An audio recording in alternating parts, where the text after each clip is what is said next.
Olá, bom dia. São 9h57 e este é o Justiça Agora. A Polícia Federal começou hoje nova fase de uma operação contra fraudes tributárias. De acordo com a Polícia Federal, o grupo desviava e comercializava créditos tributários da União. As investigações começaram em 2016, quando a PF passou a investigar uma servidora da Receita Federal até chegar a outros envolvidos. Grandes contribuintes foram vítimas do grupo. Pelo menos 300 milhões de reais teriam sido desviados pela quadrilha, de acordo com a Polícia Federal.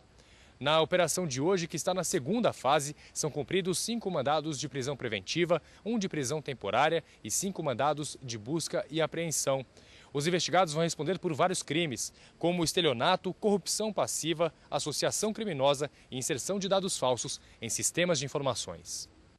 E nessa terça-feira, a segunda turma do Supremo Tribunal Federal determinou que a delação premiada da Odebrecht sobre o ex-presidente Lula seja analisada pela Justiça Federal em São Paulo. No recurso, a defesa do ex-presidente Lula questiona a decisão do ministro Edson Fachin, que enviou à Justiça do Paraná a delação de empreiteiros da Odebrecht que não citam autoridades com prerrogativa de foro.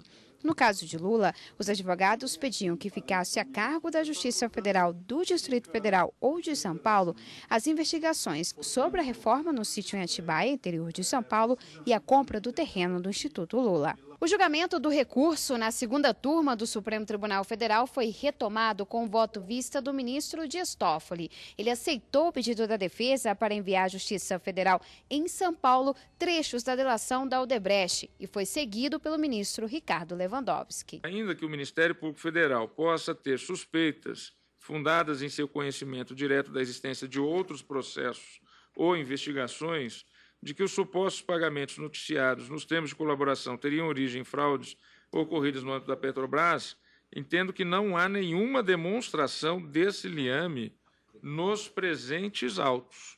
O relator, ministro Edson Fachin, manteve a decisão de permanecer as investigações na Justiça Federal do Paraná.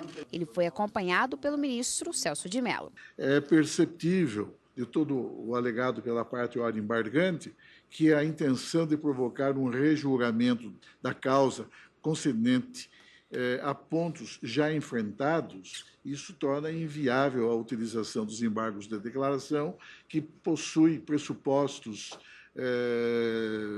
de admissibilidade muito específicos e que não estão presentes no caso. O último a votar foi o ministro Gilmar Mendes. Ele desempatou e julgou para que os trechos da delação da Odebrecht sejam encaminhados à Justiça de São Paulo. As ações penais sobre esses fatos continuam na Justiça Federal do Paraná.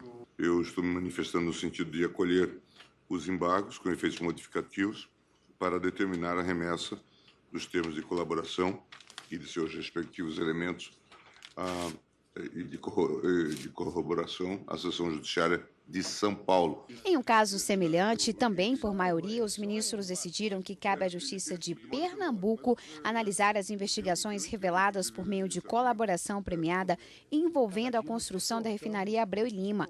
O recurso foi apresentado pela defesa do empresário Aldo Guedes, acusado de supostamente receber vantagens indevidas.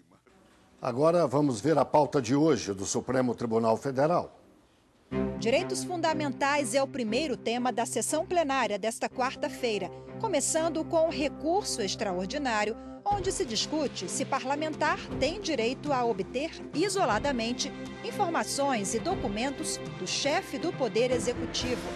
Ainda sobre direitos fundamentais, 2 mandados de segurança tratam de casos envolvendo quebra de sigilo bancário, fiscal e telefônico e os limites de uso desses dados.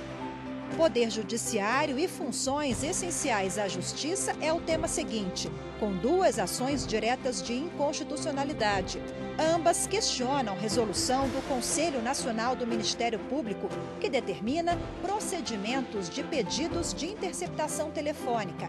Fecha a pauta o tema servidor público, com agravo regimental em medida cautelar em suspensão de liminar, em caso onde se discute a possibilidade de parcelamento do salário de servidores públicos no estado do Rio Grande do Sul. Mais informações sobre a pauta de julgamentos no site do Supremo Tribunal Federal, stf.jus.br. Esta edição do Justiça Agora termina aqui. Fique com a programação da TV Justiça.